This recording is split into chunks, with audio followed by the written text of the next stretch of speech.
বিধানসভাৰ মজিয়াত এতিয়াৰ পৰৰ পত্নীৰ চৰ্চা। মুখ্যমন্ত্ৰী হিমন্ত বিশ্ব শৰ্মাৰ এতিয়া আনৰ পত্নীৰ ওপৰত চকু পৰিছে। কাৰণ দুদিনমানৰ আগত গৌৰৱ গগৈ পত্নীৰ ওপৰত চকু দিছিল আৰু দ্বিতীয়বাৰ দিয়া দেখিবলৈ পোৱা গ'ল অখিল গগৈ পত্নীৰ ওপৰত। নমস্কাৰ বন্ধু বান্ধৱীসকল, মই মৰমী। মোৰ ইউটিউব চেনেলটোলৈ আপোনালোক সকলোলৈকে স্বাগতম জনালোঁ। আশা কৰোঁ আপোনালোকৰ সকলোৰে ভাল। বৰ্তমান মোৰো ভালেই বাৰু। আমাৰ খালি ৰাজনীতি পথাৰখনতহে ধামাকা চলি আছে। কাৰণ আমাৰ উন্নয়নমূলক যিসমূহ কাম কাজ, সেইসমূহ কাম কাজ বাদ দি আমাৰ মুখ্যমন্ত্ৰী হিমন্ত বিশ্ব শৰ্মাই এতিয়া চকু দিবলৈ ধৰিছে বিধায়কসকলৰ পত্নীৰ ওপৰত। কাৰণ যিবোৰ বিৰোধী বিধায়কৰ পত্নী, তেওঁলোকে কোনে কি কৰিছে, ক'ত কেনেকৈ শিক্ষা গ্ৰহণ কৰিছিল, কোনে ডুপ্লিকেট চাৰ্টিফিকেট উলিয়াইছে, কোনে কাৰ লগত লিংক আছে, এনেধৰণৰ কথাবিলাক খুচৰি থকা দেখিবলৈ পোৱা গৈছে। যি সময়ত আমাৰ অসমখনকো ডিজিটেল কৰিবলৈ গৈ আছে, সেই সময়ত কিন্তু পৰৰ চৰ্চা কৰি ভালকৈ এটা নাম লৈছে হিমন্ত বিশ্ব শৰ্মাই। আচলতে আপোনালোকে এতিয়া সকলোৱে গম পাইছে, চুঙা চাই সোপা অখিল গগৈয়ে দিছে। ৰিণিকী ভূঞাৰ শৰ্মাৰ নামত কিমান সম্পত্তি গ্ৰাস কৰিলে, এইসমূহ কথা আচলতে অখিল গগৈয়ে জল পটকৈ উকলিয়াই দিছে। কাৰণ হিমন্ত বিশ্ব শৰ্মাই নিজেই খুচৰি ল'লে এই কুন্দু বাঁহটো।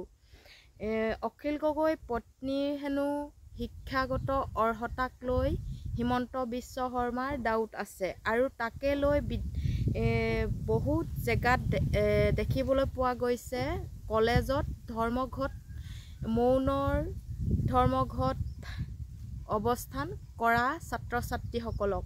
আচলতে হিমন্ত বিশ্ব শৰ্মাই পাহৰি গৈছে যে তেওঁ এজন অসমৰ মুখ্যমন্ত্ৰী আৰু অসমৰ মুখ্যমন্ত্ৰী হৈ কিসমূহ আলোচনা কৰিব লাগে তাক নাভাবি এতিয়া পৰৰ মাইকীৰ ওপৰত চৰ্চা কৰিবলৈ গৈ নিজেই মুখ ঠেকেচা খাইছে।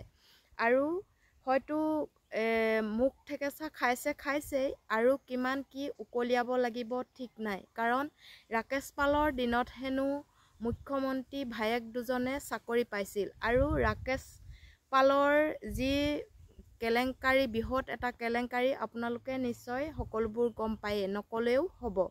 সেয়েহে অখিল গগৈয়ে যিসমূহ প্ৰশ্ন উত্থাপন কৰিছে, এতিয়া সকলো তদন্ত হ'ব লাগে। মুখ্যমন্ত্ৰীয়ে বাৰু সেই তদন্তত মান্তি হ'বনে? এতিয়া অখিল গগৈ পত্নীক যিহেতু তেওঁ কৈছে যে তদন্ত কৰিব লাগে, মুখ্যমন্ত্ৰী পত্নীক যদি কোনোবাই তেনেকৈ আঙুলিয়াই, মুখ্যমন্ত্ৰী পত্নী হিচাপে তেওঁ কিন্তু মানহানি কেছ দিয়াহে দেখিবলৈ পোৱা যায়। এতিয়া অখিল গগৈ পত্নীয়ে কিন্তু তেনে কাম কৰা নাই। তেওঁ তদন্ত আৰম্ভ কৰিবলৈহে তেওঁলোকক অনুমতি দিলে। আপোনালোকে ভাবি চাওকচোন, হিমন্ত বিশ্ব শৰ্মাৰ পত্নীগৰাকী কিমান তলৰ মানুহ আৰু অখিল গগৈ পত্নীগৰাকী কিমান নিম্ন ওপৰৰ মানুহ, আপোনালোকে নিজেই বিবেচনা কৰিব। যদি মুখ্যমন্ত্ৰীৰ পত্নীৰ দৰে অখিল গগৈও পত্নীগৰাকীৰ কথা ভাবিলেহেঁতেন, নিশ্চয় মানহানি কেছ তৰিলেহেঁতেন। কিন্তু তেওঁলোকৰ গাত যে দুখ নাই, সেয়েহে তেওঁলোকৰ মানহানি হোৱা নাই বুলি তেওঁলোকে ভাবি লৈছে। আৰু সকলো অসমবাসীয়ে জানে যে অখিল গগৈ পত্নী কেতিয়াও দুৰ্নীতি কৰিব নোৱাৰে। কাৰণ হিমন্ত বিশ্ব শৰ্মাৰ পত্নী ৰিণিকী ভূঞাৰ শৰ্মাৰ হকে বিহকে বহুতো নিউজ আমি শুনিবলৈ পাই আছোঁ।